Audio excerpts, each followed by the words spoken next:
salah satu karyawan di UPTPB Balai Benih Ikan Dinas Perikanan Pare. Ya.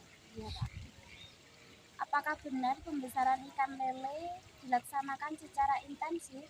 Iya, untuk pembesaran lele di sini dilakukan secara intensif. Kolam pada pembesaran ikan lele menggunakan sistem perairan tertutup atau terbuka ya, Pak? Kalau di sini menggunakan dua sistem, satu tertutup dan terbuka pula. Apakah kelebihan dan kekurangan penggunaan wadah kolam bundar berbeda, terpal dan kolam persegi panjang berbeda kolam? Oh, berbeda beton. Oh iya, untuk segi kekurangan dari kolam terpal, dari segi lama waktu yang digunakan, biasanya itu hanya sekian berapa tahun. Untuk kolam terpal itu harus direnovasi, dan kelebihannya untuk kolam bulat atau terpal itu biayanya lebih ringan untuk pembesaran. Kalau untuk kekurangan kolam beton, biasanya itu biayanya mahal, terus biasanya untuk setiap tahunnya harus juga dilakukan renovasi. Kelebihannya ya lebih tahan lama gitu aja. Ukuran kolam pembesaran berbentuk bundar dan kolam persegi panjang kira-kira berapa ya, Pak? Untuk ukuran untuk persegi panjang biasanya tergantung lahan yang tersedia. Mungkin lahannya lebih luas, kita mempunyai kolam itu juga lebih luas. Biasanya perbandingannya 2 meter kali 6 meter untuk kolam beton. Kalau kolam bulat terpal biasanya itu 3 meter, diameter 3 meter atau 4 meter biasanya. Bagaimana posisi dan sistem pada saluran inlet dan outlet dalam kolam pembesaran ikan lele? Untuk posisi saluran inlet biasanya cenderung lebih tinggi dibanding saluran outlet. Karena apa? Untuk saluran outlet dibuat lebih cenderung lebih rendah biar kotoran cepat bisa keluar. Apa saja yang harus dilakukan pada tahap persiapan kolam sebelum benih ditebarkan dalam kolam pembesaran? Persiapan biasanya itu posisi kolam harus steril, dalam arti itu tidak ada kotoran yang lain. Begitu juga dengan kondisi air harus steril. Biasanya didiamkan selama 3 sampai 4 hari. Dia benar-benar steril. Bagaimana cara pengolahan air pada tahap persiapan pembesaran ikan lele? Persiapan yang dilakukan biasanya itu air diambil dari sumur pompa atau sungai, dimasukkan ke dalam kolam, biasanya didiamkan selama 3 hari atau 4 hari. Bagaimana cara melakukan seleksi benih dan apa saja yang harus diperhatikan? Yang harus diperhatikan dalam seleksi benih biasanya satu, segi ukuran utama. Segi ukuran harus sama, dalam arti sama itu selisihnya enggak harus sama 3 cm gitu, enggak, selisihnya kecil, enggak boleh antara tumpang tindih antara yang besar yang kecil itu jauh gitu, harus seracak lah, sama gitu. Yang kedua, kondisi benih yang harus disiap tebar biasanya harus sehat, tidak boleh ikan sakit gitu ya.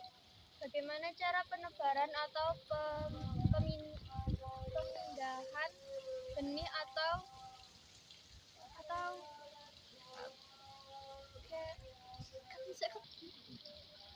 bagaimana cara pemindahan benih atau larva ikan lele ke kolam pembesaran? Cara penebarannya, langkah yang dilakukan adalah dengan memberi wadah atau bak itu benih yang siap mau ditebar, ditaruh ke kolam dan diberi air kolam sedikit, tidak boleh langsung dituang gitu. Jadi biar suhunya itu sama antara yang di dalam bak sama yang di kolam. Didiamkanlah sekian kira-kira yang 15 atau 20 detik. Kapan waktu yang baik untuk melakukan penebaran? Waktu yang baik yang tepat usahakan pagi dan sore. Karena apa? Terik matahari tidak begitu menyengat. Biasanya kalau dilakukan siang hari waktu matahari terik, ikan mudah stres. Jenis pakan ikan yang digunakan untuk ikan lele yang baru dipindahkan ke kolam pembesaran. Jenis pakan itu digunakan sesuai dengan ukurannya. Lele kecil biasanya ukuran dimulai dari 0. Dalam arti 0 itu ukuran lembut-lembut gitu seperti itu. Kedua -1 itu untuk pembenihan -1. Ya. Apakah ada perbedaan ukuran pakan lele selama pemeliharaan mengingat semakin bertambah usia, ukuran pemeliharaan juga semakin bertambah besar? Iya, untuk segi ukuran pemberian pakan semakin waktu atau ikan membesar biasanya itu untuk ukuran pakan disesuaikan lah. Mungkin dari ukuran lele 5 cm itu dimulai dengan ukuran 0. Kedua untuk tahap berikutnya 8, ukuran lele ukuran 8 sampai 10 biasanya -1.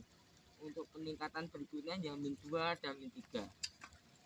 Berapa jumlah dan frekuensi pakan yang diberikan dalam sehari? Untuk frekuensi pakan sesuai dengan kebutuhan. Biasanya sehari itu 2 kali, pagi sama sore. Dan pemberiannya itu pemberian pakannya biasanya 1/3 berat badan lele. Mungkin lele 1 ekor itu beratnya 0,5 kilogram, nanti sepertiganya dari 0,5 kilogram. 1 kilo mungkin 1 kilo lele itu mungkin ya sekitar 3 on untuk pemberian pakan tiap hari. Itu untuk satu lele. Umpama satu kolam isinya lele itu 100, jadi kalikan itu frekuensinya gitu. Bagaimana pengelola air selama kegiatan pembesaran berlangsung? Apakah juga dilakukan pemupukan, pemberian probiotik, vitamin, antibiotik, atau DSB?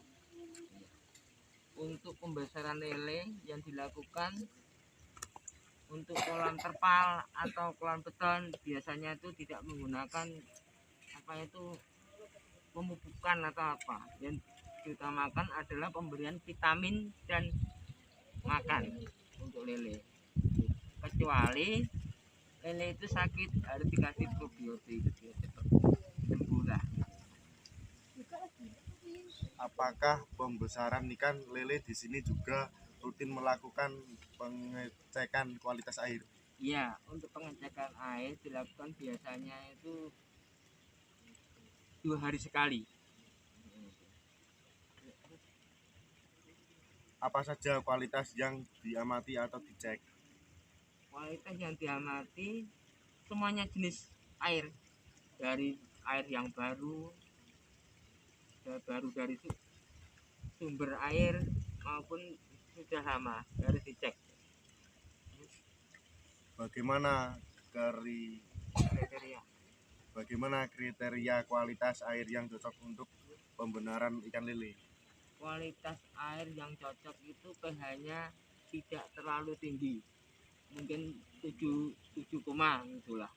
Itu bagus untuk pembesaran lele, dan warna cenderung agak hijau bukan berarti hijau keruh, tapi hijau agak bening gitu. Apa yang dapat dilakukan bila kualitas air tidak sesuai dengan kriteria? Biasanya itu kalau air cenderung jelek atau keruh, dengan caranya yaitu membuang air yang keruh kemudian mengganti air yang baru. Dalam arti volumenya itu dikurangi lah, volume 1 kolam 1 meter air dikurangi 50% dari volume air itu. Apakah ikan lele atau spesies lainnya yang dipelihara di sini ini pernah terserang penyakit? Iya, untuk di tempat ini semuanya penyakit itu pasti ada, mesti menyerang. Dunia manapun dari perikanan itu pasti, masih peternakan itu pasti menyerang. Tapi alhamdulillah di sini untuk penyakit bisa teratasi. Ini bagaimana cara pencegahan serta pengobatan ikan yang sakit?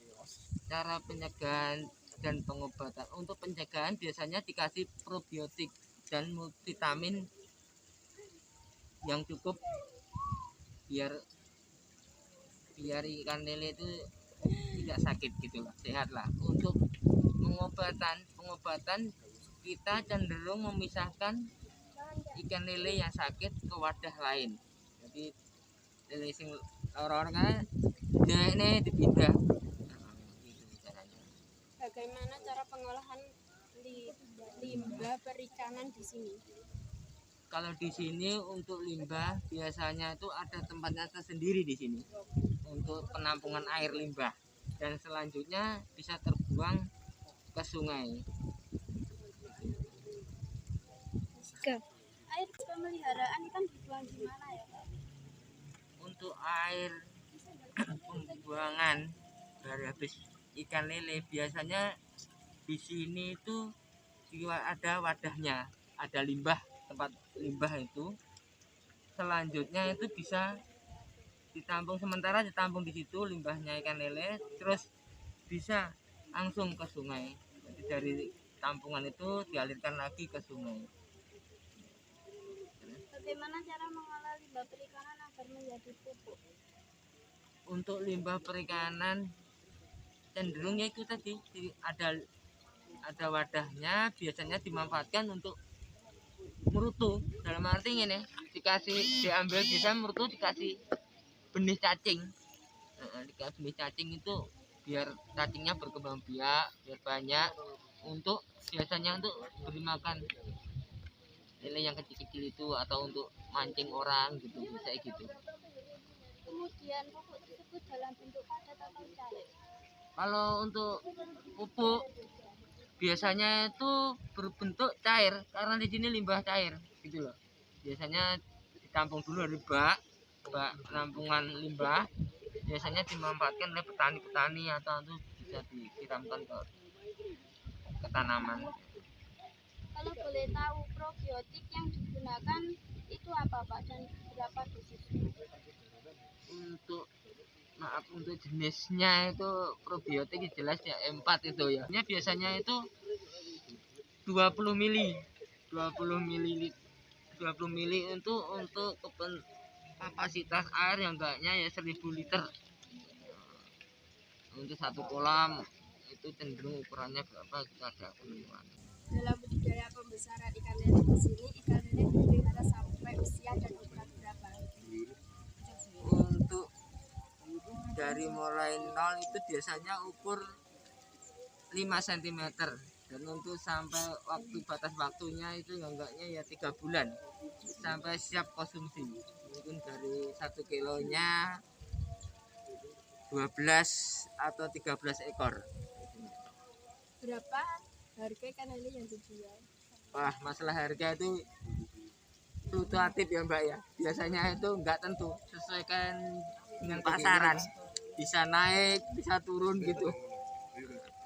Bagaimana cara pemanenan ikan lele yang hendak dijual? Untuk perlakuan ikan lele yang mau dijual, biasanya itu dilakukan dengan karantina. Karantina itu ikan lele disiapkan dulu ke tempat karantina selama 3 hari sampai 4 hari baru dijual.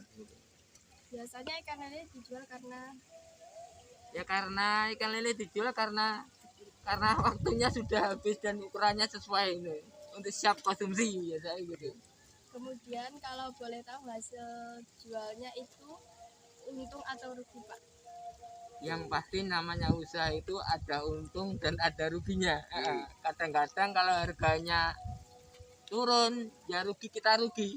Tidak sesuai dengan biaya pemeliharaan nih. Gitu. Yang jelas sering untungnya daripada rugi. Ada kata-kata yang tidak sesuai, mohon maaf. Iya, saya ucapkan juga sama-sama atas partisipasinya adik-adik. Jadi kiranya bisa ke sini. Ya. Warahmatullahi wabarakatuh. Waalaikumsalam warahmatullahi wabarakatuh.